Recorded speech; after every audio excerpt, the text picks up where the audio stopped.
எல்லாருமே காத்திருக்கிறது 2026க்காக தான் எல்லாருமே காத்துட்டு இருக்கோம்.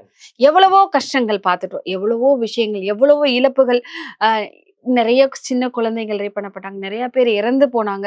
இந்த 2025 நிறைய பேருக்கு நிறைய சோதனைகளில் முடிந்தது, நிறைய பேருக்கு நிறைய வெற்றிகள்லயுமே முடிஞ்சது.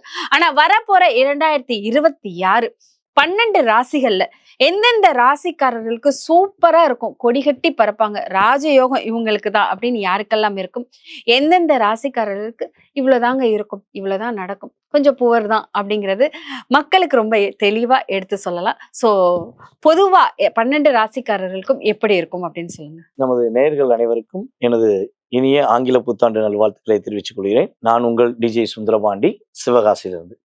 உங்களுக்கும் ஆங்கில புத்தாண்டு நல்வாழ்த்துக்கள். நன்றி சார். அதாவது இந்த 2025 கிட்டத்தட்ட நீங்க சொன்ன மாதிரி மறக்க முடியாத நிறைய விஷயங்கள் நடந்துருச்சு. அதாவது ஒரு கூட்டங்கள்ல போய் நம்மளுடைய தமிழகத்திலும் சரி, அண்டை மாநிலங்களையும் சரி, நிறையா நெரிசல்கள்ல தன்னுடைய மூச்சை, சுவாசத்தை கொடுக்க முடியாம கஷ்டப்பட்டு இறந்த மக்களை நம்ம பார்த்தோம். ஸோ அதுக்கடுத்து பார்த்தீங்கன்னா, அதே போல அண்டை நாடுகளிடம் தேவையில்லாத சண்டைகள், சச்சரவுகள், ஒரு நாடு இன்னொரு நாடு அழிக்கணுங்கிற ஒரு ஆணவத்துல எந்த அளவுக்கோ அவங்க நம்ம பக்கத்துல இருக்க சில நாடுகளை ஒரு மிகப்பெரிய நாடுன்னு சொல்லக்கூடிய நாடுகள் அவங்க தன்னுடைய ஆணவத்தால் எப்படியாச்சும் கண்ட்ரோல் பண்ண முடியுங்கிறதுனால ஒரு 2025 பல உயிர்களை தியாகம் செய்ய வேண்டிய சூழ்நிலை ஏற்பட்டது.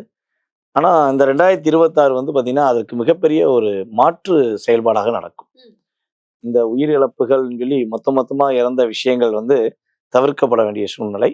அது இந்த 2026 உறுதியாக ஒரு நல்ல மாற்றங்கள், நல்லது நடக்கும் மக்களுக்கு. இந்த மாதிரியான உயிர் சேதங்கள்லாம் அதிகமான சேதங்கள் இருக்கு. இந்த அளவுக்கு நம்ம அதாவது ஒரு நாள் நடந்த நிகழ்ச்சியை கிட்டத்தட்ட ஒரு மாத காலம் கூட நம்மளால மறக்க முடியாத அளவுக்கு நிறைய நிகழ்ச்சி. கண்டிப்பா சார். இந்த காஷ்மீர்ல குண்டு வெடிப்பாக இருக்கட்டும், கரூரில் நடந்த இஷ்யூவா இருக்கட்டும், நிறைய பிரச்சனைகள்ல மக்கள், குழந்தைகள் எல்லாருமே இறக்க வேண்டிய தவிர்க்க முடியாத ஒரு மிகப்பெரிய பிரச்சனையா வந்துருச்சு. ஸோ அதே மாதிரி ஒரு சூழ்நிலைங்கிறது வரதுக்கான வாய்ப்புகள் மிக மிக கம்மி தான்.